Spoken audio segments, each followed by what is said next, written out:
Hello, welcome to Liverpool FC News Today channel. Since Michael Edwards arrived at Anfield, many clubs are striving to follow in the footsteps of Liverpool in the transfer market.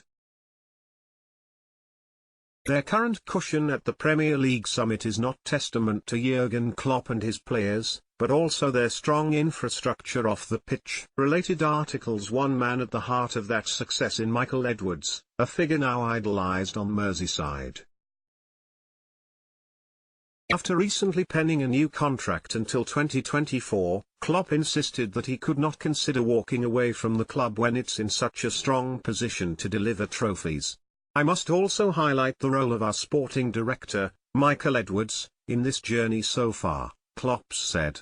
His input and collaboration has been just as important as anyone else's in getting us into a position to compete for the game's top titles. For anyone in football who aspires to compete in an environment where every element of the organisation is at its very best, from the support of the supporters to the vision of the owners, there can be no better place than this.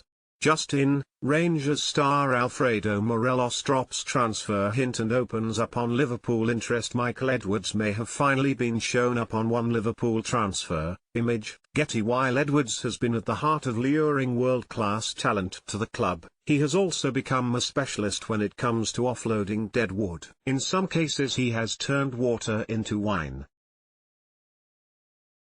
Edwards helped convince Crystal Palace to pay £25 million for Mamadou Sakho, while Bournemouth paid £19 million for Dominic Solanke after Liverpool signed him on a free transfer from Chelsea. Furthermore, third-choice goalkeeper Danny Ward joined Leicester for £12.6 million, and Barcelona were eventually persuaded to pay a staggering £130.5 million for Philippe Coutinho, with Liverpool now laughing all the way to the bank.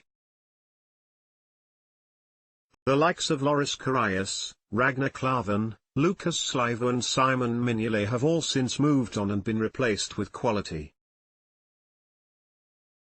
Don't miss Gary Neville explains big problem that Man United chief Ed Woodward and Glazers must solve. Pep Guardiola locks Man City players in dressing room after Tottenham defeat. Man United boss Ole Gunnar Solskjaer consulted Cristiano Ronaldo about Bruno Fernandes. Related articles: but now for the first time under his reign, you can perhaps argue that Edwards may be living to regret one sale. Danny Ings left the club last summer to join Southampton for £20 million, after spending a season on loan at St Mary's. At the time this looked like efficient business, particularly given Ings' unfortunate history with knee problems. He ruptured his anterior cruciate ligament in Klopp's first training session as Liverpool boss and had been one of few shining lights in Brendan Rodgers' final matches at the helm. Upon his return, he suffered a second serious knee injury which left him in tears. He would miss another 288 days of action. Michael Edwards is the sporting director of Liverpool and helps conclude transfer business. Image, Getty. Considering Liverpool landed him for just £7.5 million in the summer of 2015 from Burnley, the Reds' hierarchy were more than satisfied to receive nearly 3 times that last summer. Now the picture is quite different. Ings has 14 Premier League goals to his name, double his tally from last season. Last night in the FA Cup replay defeat to Tottenham, he fired his 17th in all competitions and is now staking a claim to be part of Gareth Southgate's England squad for the European Championships, particularly with Harry Kane and Marcus Rashford struggling with injury. Manchester United reportedly had a speculative inquiry turned away by the Saints in January for Ings and were handed their marching orders.